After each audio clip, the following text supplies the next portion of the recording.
মানুষের জীবন সবসময় ন্যায় আর অন্যায়ের মাঝে ঘুরপাক খেতে থাকে। প্রত্যেক মানুষের মনে হয় কোথাও না কোথাও তার সাথে অন্যায় হচ্ছে। কেউ বলেন যে ভাগ্য আমার সাথে অন্যায় করেছে, কেউ আবার বলেন এই সংসার আমার সাথে অন্যায় করেছে। আর প্রত্যেকেই ন্যায় বিচার চাইতে বৈঠক দাবি করে বসেন। কখনো এই বিচার গৃহে যান, আবার কখনো ওই বিচার গৃহে। যদি সত্যি কথা বলি, এই সংসারের সবথেকে বড় বিচার গৃহ আপনার কাছেই রয়েছে, আপনার মন। আপনার মনই হল সবথেকে বড় বিচার গৃহ। এ খুব ভালো করেই জানে কি শুদ্ধ আবার কি অশুদ্ধ। এর শুভ অশুভর জ্ঞান রয়েছে, এ সব জানে। দেখতে গেলে প্রত্যেকটা মানুষ যদি নিজের মনের কথা শোনেন, তাহলে তিনি ভালোভাবেই বুঝতে পারবেন তিনি কি উচিত করেছেন আর কি অনুচিত করেছেন। দিনে একবার রাত্রের নিদ্রায় যাওয়ার পূর্বে নিজের সাথে বসুন, চোখ বন্ধ করুন আর বিচার করুন আজ আপনি কি উচিত করেছেন আর কি অনুচিত করেছেন। আপনার মন সঠিক বিচার তখনই করে দেবে। আসুন আমার সাথে ভালোবেসে বলুন, রাধা রাধা। এই সংসারে জয়লাভ করার জন্য, সাফল্য লাভের জন্য শক্তি, ধৈর্য, সাহস, মিত্রদের সঙ্গম, এই সব ছাড়া আর কি আছে যা অত্যন্ত প্রয়োজনীয়? বিশ্বাস। সত্যি কথা বলতে এই বিশ্বাস অত্যন্ত অমূল্য, কিন্তু এটা দুদিক খোলা তলোয়ারের মতো। এটা আপনাকে বলশালীও করে তুলতে পারে, শক্তিশালীও করে তুলতে পারে, আবার দুর্বলও করে তুলতে পারে। কিভাবে?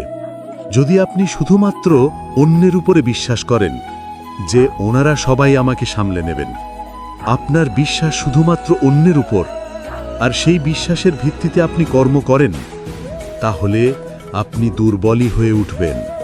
কিন্তু এই বিশ্বাস যদি আপনি নিজের উপর রাখেন যে যাই হয়ে যাক না কেন, আমি নিজেকে ঠিক সামলে নেব, আমি আমার পথ বানিয়ে নেব, সব বিপদের সম্মুখীন আমি নিজে হব এবং জীবনের সামনে এগোতে থাকব, তাহলে এই বিশ্বাস আপনাকে বলশালী করবে।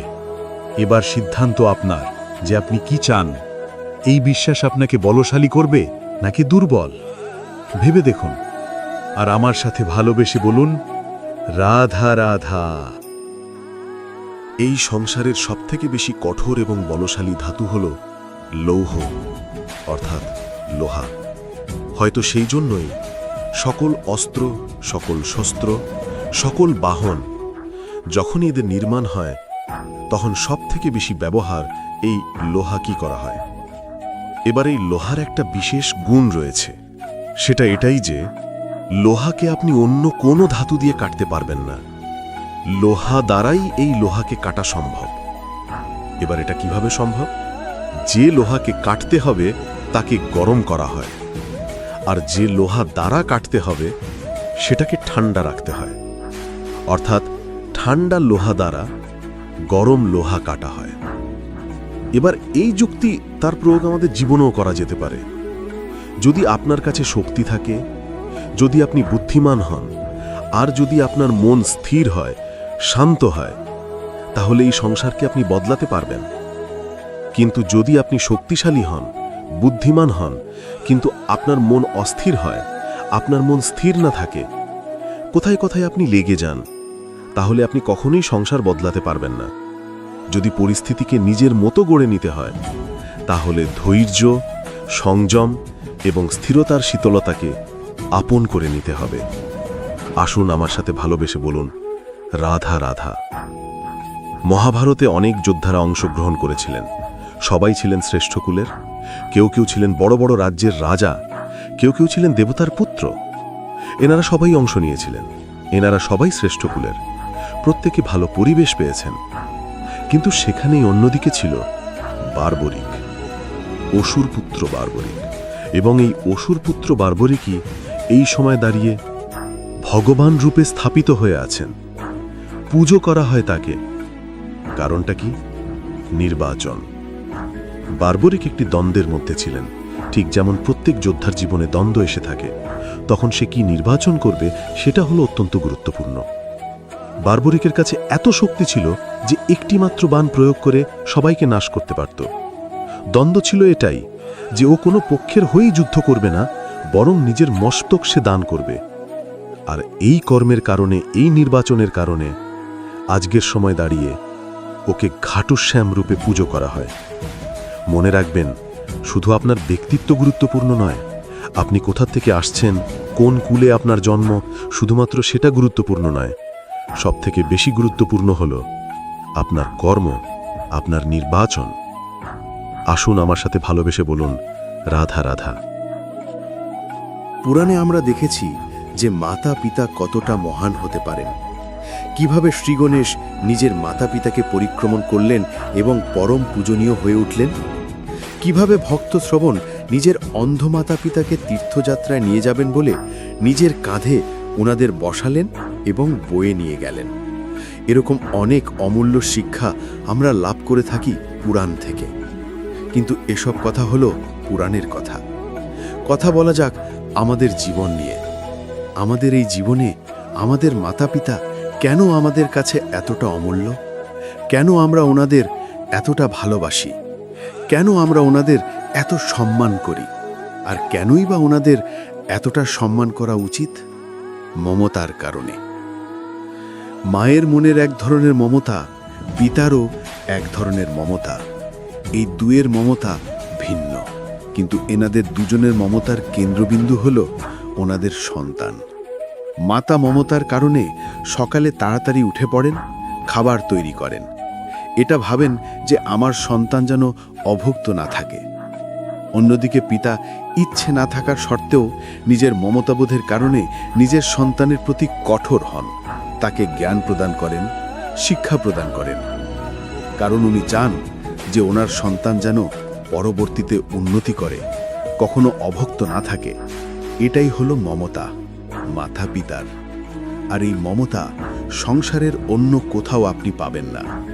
তাই সবসময় নিজের মাতা পিতাকে সম্মান করুন, ওনাদের ভালোবাসুন, যতটা ইচ্ছে ভালোবাসুন। আর এই ভালোবাসার সাথেই বলুন, রাধা রাধা। জীবনে যখন আমরা কোনো পরিস্থিতির সম্মুখীন হই, তখন আমাদের সামনে দুটো পথ থাকে। তাদের মধ্যে কোনো একটা নির্বাচন আমাদের করে নিতে হবে, এই মনে করে নিতে হবে। নির্বাচন এই সংসারের সবথেকে গুরুত্বপূর্ণ বিষয়। একটা নির্বাচন আপনার বর্তমান বদলে দিতে পারে, আপনার ভবিষ্যৎ বদলাতে পারে, আগামী প্রজন্মের জন্য ইতিহাস রচনা করতে পারে একটা নির্বাচন। এবার দেখুন যে পরিস্থিতি আপনার সামনে আছে, আপনাকে সেই পরিস্থিতির সম্মুখীন হতেই হবে, সেই কষ্ট সহ্য করতেই হবে, সেই মতোই কাজ করতে হবে। শুধু এই বিষয়টা নির্বাচন করতে হবে যে এই পরিস্থিতির সম্মুখীন হওয়ার সময় আমি কি দুর্বল হয়ে থাকব, নাকি আমি শক্তিশালী হয়ে থাকব। এই নির্বাচন এই মনের মধ্যে করতে হবে। আর এই নির্বাচন হলো সবথেকে বেশি গুরুত্বপূর্ণ নির্বাচন। যদি নিজের মনকে শক্তিশালী করে তুলে সেই পরিস্থিতির সম্মুখীন হন, তাহলে কিছুই আপনাকে বাধা দিতে পারবে না।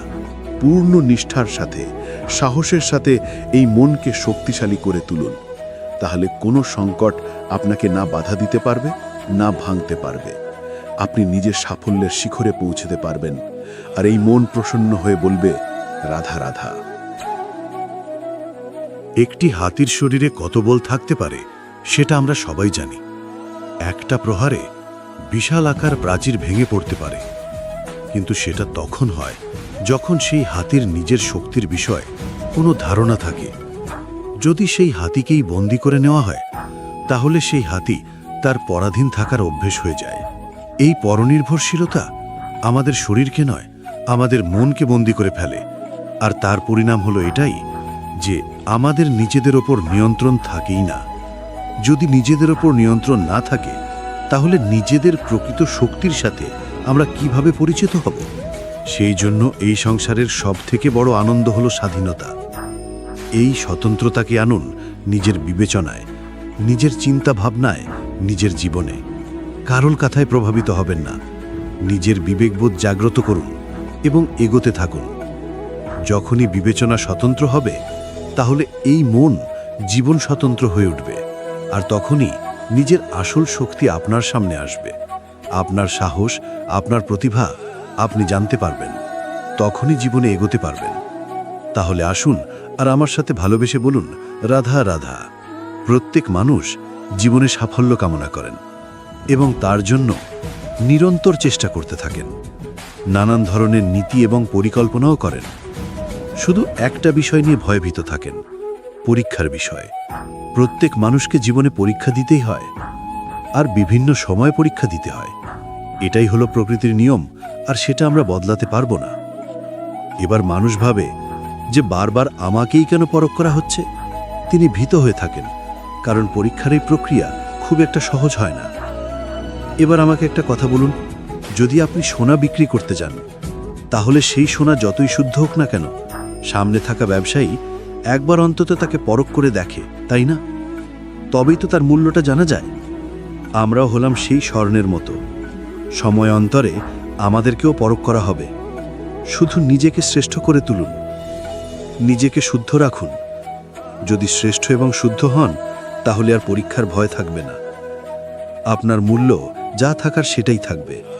আসুন আর আমার সাথে ভালোবেসে বলুন, রাধা রাধা। জীবনে আপনি যদি এমন কিছু পেতে চান বা কিছু করতে চান যা আগে কেউ করেনি, তার জন্য কিসের প্রয়োজন? কেউ বলবে সংকল্পের প্রয়োজন। যদি দৃঢ় সংকল্প না থাকে, তাহলে সমস্ত চেষ্টা বিফলে যাবে। কেউ বলবে সাহসের প্রয়োজন, কারণ যদি এমন কিছু করতে চান, তাহলে অনেক বড় বড় বাধা সামনে আসতে পারে। তার সম্মুখীন হওয়ার জন্য সাহসের প্রয়োজন হয়। আর কেউ বলবে যে সংকল্প থাকুক বা সাহস, সবথেকে বেশি প্রয়োজন হলো অভিজ্ঞতায়। যদি অভিজ্ঞতা থাকে, তাহলে বুঝতে পারবেন কোন কাজটা কিভাবে করা উচিত। আমি যদি সত্যি কথা বলি, তাহলে বলবো এই তিনের সমন্বয় খুব প্রয়োজন: সংকল্প, সাহস এবং অভিজ্ঞতা। সংকল্প করুন যে আপনাকে ওই কাজটা করতেই হবে, সামনে অগ্রসর হন, কর্ম করুন। আপনি যদি পরাজিত হয়ে যান, তাহলে আপনি অভিজ্ঞতা অর্জন তো করবেনই, তারপর তার সাথেই সাহস জোগাতে হবে, আর মনে সাহস নিয়ে সামনে এগিয়ে যেতে হবে। এই সংসারে এমন কোনো কাজ নেই যে আপনি করতে পারবেন না। আসুন আমার সাথে ভালোবেসে বলুন, রাধে রাধে। আপনি কি কখনো কোনো পাথরের বুক চিরে বয়ে চলা কোনো নদী দেখেছেন?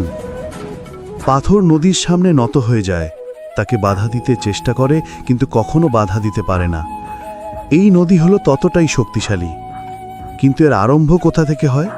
দূরে কোথাও কোনো পর্বতের চূড়াতে এক বিন্দু জল ঝরে পড়ে, আর তার সাথে হিম গলিয়ে দেয়।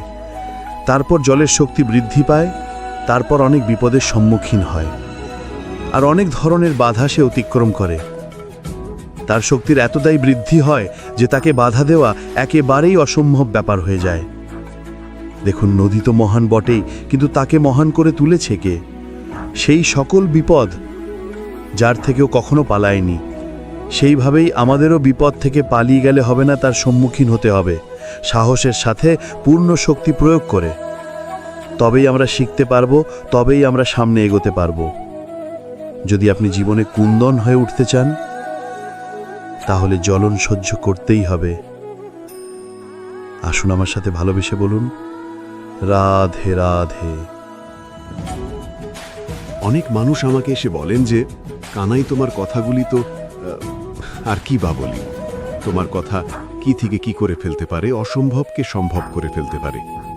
এত শক্তি তোমার কথাতেই রয়েছে, তো অন্য কিছু করার কোনো প্রয়োজনই কোথায়? এবার ওনারা এই কথাটা বুঝতে পারেন না যে জ্ঞান শুধুমাত্র শব্দের সমন্বয় মাত্র, কিন্তু এর অর্থ কি সেটা জানার জন্য অনুভব করা প্রয়োজনীয়, সেই পথে চলা প্রয়োজনীয়। এই অভিজ্ঞতাই আপনাকে অর্থ বুঝিয়ে দেবে। ঠিক যেমন তুমি কর্ম করতে থাকো, ফলের চিন্তা করো না, এটা শুধুই শব্দ। এর সারমর্মটা কি, এর অর্থ কি, সেটা বোঝার জন্য সেই পথে আপনাকে অগ্রসর হতেই হবে, তা যাপন করতে হবে, কর্ম করতে হবে নিরন্তর। এটা ভাবলে হবে না যে আমি কি আমার কর্মের ফল আদৌ পাবো কি না, তবেই আপনি এই কথার অর্থ বুঝতে পারবেন। কখনো ভেবে দেখবেন, আমাদের বাড়িতে যারা জ্যেষ্ঠ আছেন, বড় আছেন, আমরা তাদের পুজো করি, তাদের সেবা করি, আমরা তাদের চরণ স্পর্শ করি। কেন? কারণ ওনাদের কাছে আমাদের থেকে অনেক বেশি জীবনের অভিজ্ঞতা থাকে। জীবনে শুধুমাত্র জ্ঞান শোনাটা প্রয়োজনীয় নয়, তা বুঝতে পারা প্রয়োজনীয়। তা যদি যাপন করেন তবেই অভিজ্ঞতা হবে, তবেই প্রকৃত অর্থ বুঝতে পারবেন। তাহলে জ্ঞান শুধু শুনবেন না, বুঝুন, তাকে আচরণে আনুন এবং আমার সাথে ভালোবেসে বলুন, রাধে রাধে। যখন কঠোর রোদে আমাদের শরীর উত্তপ্ত হয়ে যায়, আমরা গরম অনুভব করি, তখনই যদি বর্ষা হয় আর বৃষ্টির জলের ফোঁটা আমাদের শরীরে এসে পড়ে, তখন কেমন অনুভূতি হয়? বর্ষার এই জলের ফোঁটা যখন ধরিত্রীতে পড়ে, তখন যে নাদ উৎপন্ন হয়, মনে হয় যেন এক সঙ্গীত, এমন এক সঙ্গীত যা স্থিরতার সাথে আমাদের বুঝিয়ে দেয় যে এই সূর্যের উত্তাপ, এই রোদের কিরণ, তা চিরকালের জন্য থাকবে না। সূর্যের কিরণের যতই তেজ থাকুক, যখন বর্ষা আসবে এই রোদের কিরণকে শীতল করবে। সূর্যের তেজ যতই বেশি হোক না কেন, কখনো না কখনো কালো মেঘ আসবে আর সূর্যকে ঢেকে দেবে। অর্থাৎ এই প্রকৃতি আমাদের শিক্ষা দেয় যে কারুর প্রকাশ, কারুর মেধা চিরকাল টিকে থাকে না। এবার যদি কথা বলি অন্ধকারের বিষয়, তবে রাত্রির কালো অন্ধকারকে একটা জোনাকির আলো পরাজিত করে। অর্থাৎ অন্ধকারও চিরকালের জন্য বজায় থাকে না। এটা কি আমরা বুঝলাম? তবে আপনাদের দুটো সহজ প্রশ্ন করব। জীবনে যখন কিছুই আপনাদের সাথে চিরকাল থাকবে না, তাহলে অহংকার কি নিয়ে? আর জীবনে যদি প্রত্যেক দুঃখ, বিপদ, সমস্যা একটা সময়ের পর আপনাকে ছেড়ে চলে যায়, তাহলে পরাজয় মানবেন কেন? এই দুশ্চিন্তা ত্যাগ করুন, এই অহংকার ত্যাগ করুন, আসক্তি ত্যাগ করুন, আর আমার সাথে ভালোবেসে বলুন, রাধে রাধে।